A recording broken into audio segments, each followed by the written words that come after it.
Guys, nandito tayo ngayon para i-review ang Samsung Galaxy M31. Isa sa mga mid-ranger ni Samsung na ang laki-laki ng battery, 6,000 mAh, and masasabi ko sa inyo, grabe, sulit na sulit ang kanyang battery.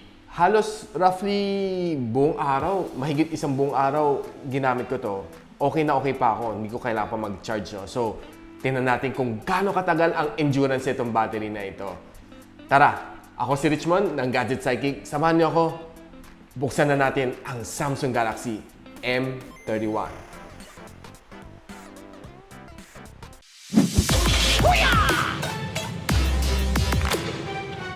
So guys, bago natin buksan ang Samsung Galaxy M31, sasamahan din natin ng review itong Realme Buds Air Neo. Saan natin gagamitin? Te-testing natin to habang naglalaro tayo ng game mamaya during the show. So, itabi ko muna to. Okay. So, makita natin, very simple ang box ni Samsung Galaxy M31, Pagbukas natin ng sleeve. Yan. Okay, wala siyang laman. Makita natin ang maliit na lalagyan. So, akala ko nung una meron siyang case, Pero sobrang nipis na ito. Yung pala, wala. Walang free casing. So, doon ako nagtataka. So, bakit hindi sinamahan pa ng casing? Yan. So, ang meron lang niya, warranty card and user guide. Then, andito na yung phone mismo. Nakabalot pa siya. Yan. So, bago sa lahat, titingnan natin kung anong pa meron sa loob ng box. So, meron siyang 10 watts charger dito. Then, meron pa siyang headset. USB Type-C cable. At ang kanyang SIM ejector pin. Then, bubuksan na natin ito, Isi-slide out lang natin. Sobrang simple lang niya, Oops! Ayan. Ito ang Samsung Galaxy M31. Yan. Medyo simple lang ang design niya, Actually, for me, para sa mid-range, medyo very simple ang kanyang design. Sa sobrang simple, naging halos walang kabuhay-buhay yung likod. Sa totoo lang. Very plasticky yung likod niya, Kung tinignan mo, yung kunting fancy man lang wala. Then, makita mo meron siyang quad camera dito sa likod.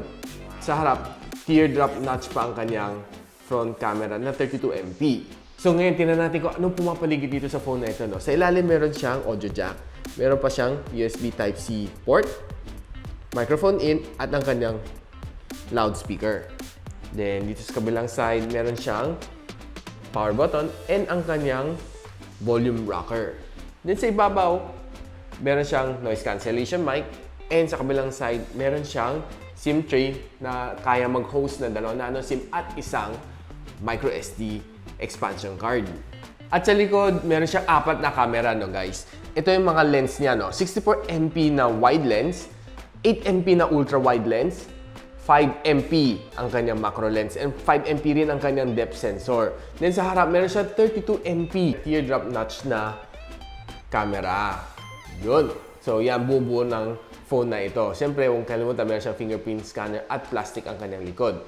Ang kanyang screen, Corning Gorilla Glass 3 ang kanyang protection. So, ano nga bang size ng screen na ito, guys? So, ang screen niya, dito ako believe dito sa phone na ito, sa mid-ranger na ito. Ang screen niya ay isang 6.4 Super AMOLED na 1080p display and Corning Gorilla Glass 3 ang kanyang protection. So, sana man lang in-up nila sa Corning Gorilla Glass 5. Para sa kanyang presyo na 13,990, medyo parang bitin ang specs na binibigyan ng phone na ito in terms of front glass protection na CG3 lang. Compared sa iba na kaya namang CG5, front and back pa. Sa kanya, front lang, yung likod, plastic. Pero naman, masasabi ko naman maganda naman kanyang display, Kasi naka-Super AMOLED na siya. Probably sa class niya, siya lang ang nakapag-Super AMOLED sa ganitong presyo.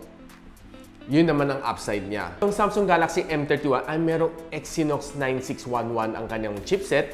Then, sinamahan pa siya ng Android 10 at One UI. Pag swipe ko ng left and right, makita mo very smooth naman ang kanyang response. Wala naman nakitang lag time, Okay naman siya. Very responsive. Ngayon, check natin ang Antutu benchmark. Makita natin na binigay siya ng 191,000 points na feeling ko parang medyo mababa para sa kanyang presyo. Normally, pag ganong presyo, nakukuha ko mga 270,000 points at nasa Snapdragon 720G na ang kaya kong mabili sa ganitong presyo. Ngayon, i-breakdown na natin ang points, no? Sa CPU, 56,000. Ang GPU, 48,000. Memory, 48,000. At ang kanyang UX, 38,000. So, hindi siya ganong kataasan ng kanyang score, no? Now, ngayon, puntahan natin si 3D Mark sa, sa benchmarking. Makita natin si Slingshot Extreme, binigay siya ng 1,613 points. So, medyo mababa ang kanyang score for gaming. Then, tinanong din natin si Geekbench, binigay siya ng 347,000 points sa single core and 1,239 para sa multi-core naman. Now guys, di ba sinabi ko sa inyo kanina, 6,000 mAh ang kanyang battery. Ngayon, tinry natin siya, no? I-check ang kanyang screen on time. Naka-achieve siya ng 17 hours and 21 minutes. So, roughly kulang-kulang 18 hours ang kanyang kaya ibigay para sa isang buong araw. So, masasabi ko, okay, panalo ang kanyang battery, no? Malaki. Halos siguro pag on a normal usage, yung hindi ka madalas na naka-online, mobile data, halos siguro 2 days, pwede, kayang-kaya nitong phone na ito. Pero yung nga lang, meron siyang downside. Ang kanyang supported charging is 15 watts lang. Ngayon, dinay natin ang kanyang battery down to 18%, then chinarge natin all the way up hanggang 100%. Kulang-kulang inabot tayo ng 3 oras. So, medyo matagal. Tapos, ang supply pa ng stock charger ay 10 watts lang. So, mas lalong matagal. Ngayon, papasyalan na natin ang gaming. So, bago dyan guys, tatry na natin ang Realme Buds Air Neo. Ito ang bago ni Realme, no? Actually, excited ako buksan siya. Ito yung mas budget-friendly version ni Realme Buds Air. Now, makita natin very, very simple ang kanyang design. And very, very small. Very, very pocket-friendly siya, no? Ang ginanda sa kanya is very compact. Now, ang kailangan natin ngayon gawin is i-pair lang natin dito sa Samsung Galaxy M31 at simulan natin maglaro. So ngayon, ang game na lalaroin natin ay Call of Duty. So habang nakakabit tong Realme Buds Air Neo sa akin, no, masasabi ko sa'yo na snug fit naman siya. Hindi naman siya ganong ka-iffy, pero nga lang, hindi ko siya feel pag gagamitin sa pang sports kasi medyo madulas siya, mabilis matanggal, oh. Hindi siya ganong sobrang kapit. Itong Call of Duty nilalaro natin, no, habang tumatagal, nafe-feel ko medyo may kunting lag. So, may times na parang pag-swing ko ng screen, parang naiiwan konti. May nafe-feel ako ng frame drops and minimal lang naman siya. Hindi naman siya ganun kagrabe, no? Masasabi ko parang nagsiskip siya. Then, at the same time, habang nakinig ako sa sounds dito sa Realme Buds Air Neo, medyo parang may kunting delay. So, yung tipong napansin ko, nakapag-shoot ka na, pero dito, may delay ng siguro ilang split seconds bago marinig ko, bang! Parang naiwan yung, yung sounds. May times na ganun, no? Pero overall, okay naman ang experience ko dito. Hindi naman siya sobrang special yung, tong Buds Air Neo. Pero, pwede na para sa kanyang budget-friendly price. So ngayon guys, punta na natin ang kanyang camera division. Masasabi ko ang kanyang 64MP, no? Nakaka-capture siya ng mga magandang outdoor shots, no? Undeniably, okay naman ang kanyang camera. Pero there are times na medyo may pagka-sluggish siya. Hindi ko naman masasabi na 100% ganun siya kaganda, no? Given na nasa mid-range lang naman to. And at the same time, hindi ganun super optimize ang kanyang AI. May time na parang gusto mong sumipa yung AI na, pero parang may pagkabitin. Now, ang pansin ko lang naman dito sa ibang shots ko, sa indoor, okay naman, no? May times na medyo madilim, pero overall, masasabi ko, pwede na tong kanyang 64MP camera, no? Now, pagdating naman kanyang front camera na 32MP, no? Very, very natural naman siya, no? Masasabi ko sa inyo na, swabe ang front camera nito dahil sa kanyang 32MP ng capability, and of course, maganda rin ang kanyang AI at the same time. Now, pinaganda naman niya ang pinakinis naman niya ang mukha ko, at the same time nawala ang aking mga imperfections. Yun. That's the correct term.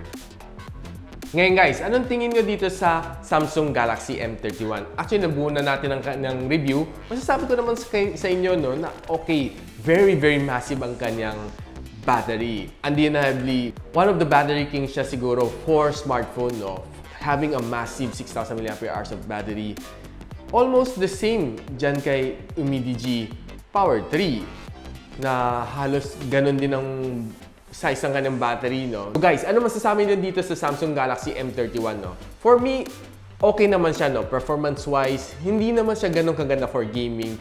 For yung camera na okay lang, average. Pero yung battery niya, masasabi ko, massive lang kanyang battery.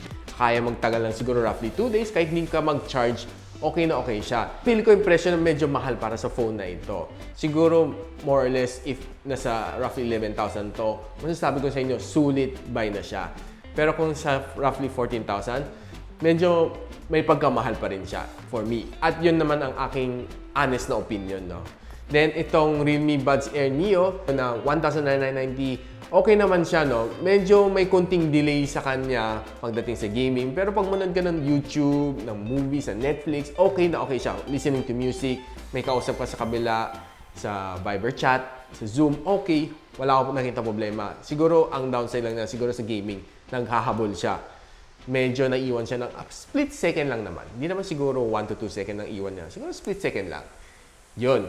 So guys, kung meron kayong comment, drop your comments below sa comment section at tatry ko rin isagot ang mga question ninyo. Don't forget to check Sulit Tech Review at si Pinoy Tech Dad para sa kanyang review dito sa Samsung Galaxy M31. I'm sure meron siyang kanyang mga opinion dito sa phone na ito.